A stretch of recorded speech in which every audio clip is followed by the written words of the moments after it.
Hi friends, ఇక్కడే సమర్పించే market set రోజు స్వాగతం. ఇక ఒక బిగ్ రిలీఫ్ బుల్స్ కి వచ్చిందని చెప్పుకోవచ్చు మనం. బికాస్ మార్కెట్ ఒక మంచి ర్యాలీ రావటం చేసాం after very very long time. So ఈ రోజు మార్కెట్ చూస్తే కనుక ప్రాబ్లీ ఐ థింక్ ఒక gap up opening of 62 points gap up open అయింది. ఇంకా ఆ గ్యాప్ టోటలీ ఫిల్ చేయడం చేసాం ఇనిషియల్లీ. సో ఫస్ట్ 5 minutes లో మనకు అర్థమైంది ఏంటి అంటే కనుక ఎవ్రీడే లాగే ఒక గ్యాప్ అప్ తర్వాత మళ్ళీ సెల్లింగే వస్తుంది అన్న ఫీల్ ఇచ్చింది. బట్ 9:25 తర్వాత బుల్స్ అసలు వెనక్కి తిరిగి చూడలేదని చెప్పొచ్చు. ఎందుకంటే కంటిన్యూస్ బయింగ్ మార్కెట్ జరుగుతుంది. ఇన్ఫాక్ట్ లాస్ట్ 1 hour లో కూడా ఒక 300 పాయింట్స్ వరకు కూడా ర్యాలీ రావటం చేసాం. సో ఇవాళ వచ్చిన ర్యాలీ తోటి చాలా చాలా రిలీఫ్ ఉన్నారని చెప్పుకోవచ్చు బుల్స్. బికాస్ ఈ రోజు వీకెండ్ అండ్ సెకండ్ థింగ్ రేపు మహారాష్ట్ర స్టేట్ రిజల్ట్స్ వస్తాయి, ఎలక్షన్ రిజల్ట్స్. సో గవర్నమెంట్ ఎవరు ఫామ్ చేస్తున్నారు ఏంటి అనేది తెలుస్తుంది కాబట్టి మేబీ ఒక షార్ట్ కవరింగ్ ర్యాలీ అది కూడా చెప్పుకోవచ్చు.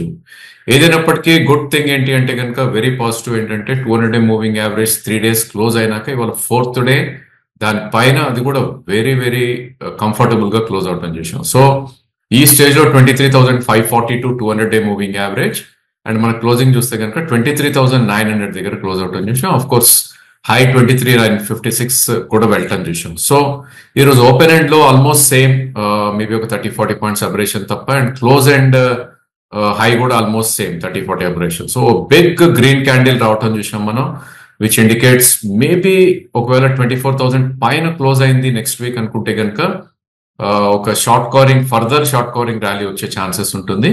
ఆ షార్ట్ కవరింగ్ ర్యాలీ ప్రాబ్లీ 24,200 నుంచి 24,500 దాకా తీసుకెళ్లే ఛాన్సెస్ మనకు కనిపిస్తుంది అప్ సైడ్. బట్ ఏదైనప్పటికీ మనం గమనించాల్సింది ఏంటంటే ఇంకా కూడా మనం లోవర్ హైస్ అండ్ లోస్ రెజిమేనే ఫాలో అవుతున్నాం.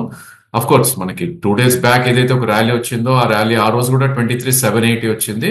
బట్ ఆ హై నుంచి చూసుకుంటే కనుక ఓన్లీ 100 పాయింట్సే మనం పెరిగాం. ఓన్లీ బికాస్ నేను అదాని ఎపిసోడ్ ఏదైతే దేశం మొత్తం ఒక ఊపిందో దానివల్ల నేను మార్కెట్ పర్సన్ చూసాం కాబట్టి నిన్న 160 పాయింట్స్ అండ్ మొన్నటి హై ఒక 200 పాయింట్స్ పెట్టుకుంటే కనుక 520 పాయింట్స్ మనకి 550 పాయింట్స్ వరకు పెరిగినట్టు కనిపిస్తుంది. ఏదైనప్పటికీ డెఫినెట్లీ మనం రెసిస్టెన్స్ జోన్ లోకి ఎంటర్ అవుతున్నాం కాబట్టి ఇక్కడ నుంచి ఒక కన్సాలిడేషన్ ఆర్ కొద్దిగా సెల్లింగ్ వచ్చే ఛాన్స్ ఉంది. కాబట్టి ఇన్వెస్టర్స్ ఆర్ ట్రేడర్స్ ఎవరైతే లోవర్ లెవెల్స్ లో కొని ఉన్నారో I think they should book some profits ఇక్కడ. ఎందుకంటే 24,500 దగ్గర ఒక కీ రెసిస్టెన్స్ మళ్ళా ఉంటుంది కాబట్టి. సో ఈ రోజు ఒక ఈ సెక్టర్ ఆ సెక్టర్ అని లేకుండా అన్ని సెక్టర్స్ పార్టిసిపేట్ చేశాయని చెప్పొచ్చు మార్కెట్ ర్యాలీకి. అండ్ నిఫ్టీ 550 పాయింట్స్ పెరగటానికి దోహదపడ్డాయని చెప్పొచ్చు. ప్రధానంగా ఈ రోజు పెరిగిన వాటిల్లో పబ్లిక్ సెక్టర్ బ్యాంక్స్ మనం చూసుకోవాలి. ఎందుకంటే నిన్న అదాని ఎపిసోడ్ వల్ల ఏవైతే ఫాల్ వచ్చిందో దానికి ఇంకా ఎక్కువ రికవరీ రావడం చేసాం. ఫర్ ఇన్స్టెన్స్ ఎస్బీఐ మనం చూస్తే కనుక నిన్న 3.5% పడింది, ఈరోజు 4.5%, అంటే నిన్నటికన్నా 50% ఎక్కువ పెరిగి బిగ్గెస్ట్ గెయినర్ గా నిఫ్టీలో నిలవటం చూసాం. ఇంకా other names like bank of Baroda కానీ అంటే అఫ్ కోర్స్ అది నిఫ్టీలో లేవు కాబట్టి ఇంకా అదర్ నేమ్స్ బ్యాంకింగ్ లో ఎస్పెషలీ పిఎస్యూ నేమ్స్ లోనే ఎక్కువ మూవ్మెంట్ రావటం చూసాం. ఇక నెక్స్ట్ బిగ్ గెయినర్ మనకు ఆల్రెడీ అవుట్ పర్ఫార్మ్ చేస్తున్న IT space is the biggest gainer next. So TCS ఈ రోజు సెకండ్ బిగ్గెస్ట్ గెయినర్ గానీ ఇచ్చింది. వాటితో పాటు ఇన్ఫోసిస్ కానీ విప్రో, ఎల్టీఐ, మైంట్రీ ఇవన్నీ కూడా బాగా పెరగటం చూసాం. ఇన్ఫాక్ట్ వీక్ సెక్టర్ ఏదైతే ఉందో ఎఫ్ఎంసీజీ కూడా ఈ రోజు ఒక మంచి ర్యాలీ రావటం చూసాం. స్టాక్స్ లైక్ ఐటీసీ, ట్రెంట్ కానీ హిందుస్థాన్ లివర్ ఇవన్నీ కూడా ఎనీవేర్ బిట్వీన్ 2-4% పెరిగాయి. ఇక ఆటో నేమ్స్ కానీ పబ్లిక్ సెక్టర్ ఎంటర్ప్రైజ్ కానీ private banks and banking financials of course ఇప్పుడే అనుకున్నాం. ఇన్ఫాక్ట్ ఫార్మా కూడా probably 1.5-2%. Of course pharma generally outperform చేసేది, ఈరోజు కొంచెం బ్యాక్ సైడ్ తీసుకుంది. అయినా కూడా సన్ ఫార్మా, డాక్టర్ రెడ్డిస్, సిప్లా లాంటి స్టాక్స్ ఎనీవేర్ బిట్వీన్ 1-1.5% పెరగటం విషయం. సో లీస్ట్ పెరిగిన సెక్టర్ ఏది అంటే కనుక ప్రైవేట్ బ్యాంక్స్ అన్నది. ఇన్ఫాక్ట్ హెచ్డిఎఫ్సి బ్యాంక్ దానికి ఒక బిగ్ వెయిటేజ్ ఉన్న స్టాక్, అది ప్రాబ్లీ 0.25% పెరగటం చూసాం. అది లీస్ట్ అప్ మూవ్ రావటం చూసాం. సో ఓన్లీ లూజర్ ఈరోజు బజాజ్ ఆటో, అది కూడా 0.25% అబౌట్ 23 రూపీస్ పడతాం చేసాం. సో అంతకుమించి దేర్ ఆర్ నో లూజర్స్ అని నిఫ్టీలో అని చెప్పుకోవచ్చు. ఇక బ్యాంక్ నిఫ్టీ విషయానికి వస్తే కనుక కొంచెం అండర్ పర్ఫార్మ్ చేసింది నిఫ్టీ అని చెప్పాలి. ఎందుకంటే నిఫ్టీతో కంపేర్ చేస్తే అని చెప్పాలి. ఎందుకంటే జనరల్ ఇలాంటి బిగ్ మూవ్స్ వచ్చినప్పుడు నిఫ్టీలో 500 పాయింట్స్ వస్తే బ్యాంక్ నిఫ్టీలో అట్లీస్ట్ 2,000 పాయింట్స్ మూవ్ అనేది వస్తుంది. సో నిఫ్టీ మనకి అరౌండ్ 2.5% పెరిగితే బ్యాంక్ నిఫ్టీ 1.2% పెరగటం చూసాం. సో జనరలీ కొరిలేషన్ అనేది ఆల్రెడీ సాగుతుంది. మార్కెట్ నిఫ్టీ పడినప్పుడు బ్యాంక్ నిఫ్టీ తక్కువ పడుతుంది, అండ్ నిఫ్టీ ఎక్కువ పెరిగినప్పుడు మేబీ షార్ట్ కవరింగ్ వల్ల బ్యాంక్ నిఫ్టీ కొంచెం తక్కువ పెరిగింది. ఏదైనప్పటికీ ఒక రెసిస్టెన్స్ జోన్ కి మనం వస్తున్నాం కాబట్టి ఆల్రెడీ ఈరోజు 51,162 ఏదైతే 20-day మూవింగ్ యావరేజ్ ఉందో దానికి ఆల్మోస్ట్ దాని అబౌవ్ క్లోజ్ అవటం చూస్తున్నాం. ప్రాబ్లీ ఒక 30-40 పాయింట్స్ అబరేషన్ తప్ప. మేబీ ఇంకా నెక్స్ట్ రెసిస్టెన్స్ ఇప్పుడు 52,100 దగ్గర ఉంటుంది. సో ఇంకో 1000 పాయింట్స్ పైకి వెళ్ళినా కూడా ఆశ్చర్యం లేదు. ఎందుకంటే రేపు పొద్దున్న నిఫ్టీ కొద్ది కొరలేట్ అయ్యి కరెక్షన్ వచ్చినా కూడా బ్యాంక్ నిఫ్టీలో మూవ్మెంట్ వచ్చే ఛాన్సెస్ ఉంటుంది. ఏదైనప్పటికీ రెసిస్టెన్స్ జోన్ వస్తున్నప్పుడు 51.6 to 52.2 మధ్యలో కొద్దిగా సెల్లింగ్ వచ్చే ఛాన్సెస్ ఉంది కాబట్టి ఇక్కడ అప్రమత్తంగా ఉండాలి. అండ్ సపోర్ట్ జోన్స్ ఏవైతే ఉన్నో సిగ్నిఫికెంట్లీ పైకి రావటం చూస్తున్నాం. సో ఇన్ఫాక్ట్ నిన్నటి రివర్సల్ క్యాండిల్ గురించి మనం మాట్లాడుకుందాం, ఒక హ్యామర్ ఫార్మేషన్ అని. సో దాని టాప్ ఏదైతే ఉందో ప్రాబ్లీ 50,650 దగ్గర ఒక ఫస్ట్ సపోర్ట్ ఉంటుంది నిఫ్టీకి, అంటే బ్యాంక్ నిఫ్టీకి అంటే 400 పాయింట్స్ కింద. దాని తర్వాత of course 200-day moving average ఏదైతే ఉందో 49,993 దగ్గర నెక్స్ట్ సపోర్ట్ అనేది మనకు ఉంటుంది. ఇక డిమాండ్ సప్లై జోన్ గురించి మాట్లాడుకున్నాం. అండ్ బ్యాంక్ నిఫ్టీ కాంపోనెంట్స్ చూస్తే కనుక ప్రైవేట్ లేదు, పబ్లిక్ సెక్టర్ బ్యాంక్స్ లేదు, అన్ని కూడా పాజిటివ్ కొట్టాడే except for federal bank. Of course ఇది టోటలీ అవుట్ పర్ఫార్మెన్స్ ఉన్న స్టాక్. ఇది ప్రాబ్లీ ఈ రోజు కొంచెం నెగ్లెక్ట్ చేసిన మార్కెట్, అది ఒకటే 0.7% కరెక్ట్ అవటం చూసాం. మిగతాది ఇందాక అనుకున్నట్టు పిఎన్బి, ఎస్బీఐతో పాటు 4.5% పెరిగింది. PNB, bank of Baroda, Canara bank ఇవన్నీ కూడా 2.5 నుంచి 3.5% పెరిగాయి. ఇక ప్రైవేట్ నేమ్స్ లో ఐసిఐసిఐ, ఐడిఎఫ్సి, ఇండస్ ఇండ్, కోటక్ ఇవన్నీ 1.5 నుంచి 2% వరకు అప్ మూవ్ రావటం చేసాం. ఇక యాక్సిస్ అండ్ హెచ్డిఎఫ్సి ఇందాక అనుకున్నట్టు స్వల్పంగా పెరగటం చేసాం. ఇక ఎఫ్ఎండోలోకి మనం వెళ్ళి చూస్తే కనుక ఆల్ స్టాక్స్ ఆర్ అప్ అని చెప్పాలి ఎక్సెప్ట్ ఫర్ 2 or 3 స్టాక్స్. మనకి వీక్ అయిన స్టాక్స్ ని ఫస్ట్ మాట్లాడుకుంటే ఐడియా ఒక 3% పడుతుంది చూసాం. అదేవిధంగా వోల్టాస్ 0.6% పెరిగింది పడుతుంది చూసాం. పిఐఎల్ అండ్ ఐజిఎల్ ఏదైతే గవర్నమెంట్ నుంచి కొద్ది బ్యాడ్ న్యూస్ వచ్చిందో ఈ 2 స్టాక్స్ కూడా వెరీ స్మాల్ ఫాల్ రావటం చూస్తున్నాం. ఇక బిగ్గెస్ట్ గెయినర్స్ మనం ఈరోజు చూస్తే కనుక it's all mid cap IT. ఎక్కడైతే మనకి ఐటీ ఫ్రంట్ లైన్ లో పెరిగాయి ఇక్కడ కూడా అవే పెరగటం చూస్తున్నాం. సో స్టాక్స్ లైక్ నౌకరీ కానీ, ఎంఫోసిస్ కానీ, బిఎస్ సాఫ్ట్ ఇవన్నీ పెరగటం చూసాం. ఇక నెక్స్ట్ బిగ్ మూవ్ మనకి ప్రాపర్టీ స్టాక్స్ లో వచ్చింది. రియాలిటీ స్పేస్ లో గోద్రేజ్ ప్రాపర్టీస్, డిఎల్ఎఫ్ లాంటి స్టాక్స్. నెక్స్ట్ దాని తర్వాత ఫార్మాని మనం చూసుకోవచ్చు. ఇన్ఫాక్ట్ మనం ఆల్వేస్ డిస్కస్ చేసే లారస్ ల్యాబ్ ఈరోజు ఒక చిన్న బ్రేక్అవుట్ రావటం చూసాం. So previous all time high ఇది 500 ప్రీవియస్ ఆల్ టైమ్ హై ఏదైతే ఉందో 518, ఆల్మోస్ట్ ఇవాళ కిస్ అండ్ గో టైప్ వచ్చింది. 516 హై వెళ్ళటం చూసాం. ఐ థింక్ 518 క్లోజ్ అయినప్పుడు ప్రాబ్లీ 518 పైన క్లోజ్ అయిన రోజు ఇది 560 లెవెల్స్ అనేది ఓపెన్ అప్ అవుతాయి కాబట్టి దీన్ని definitely one should keep an I.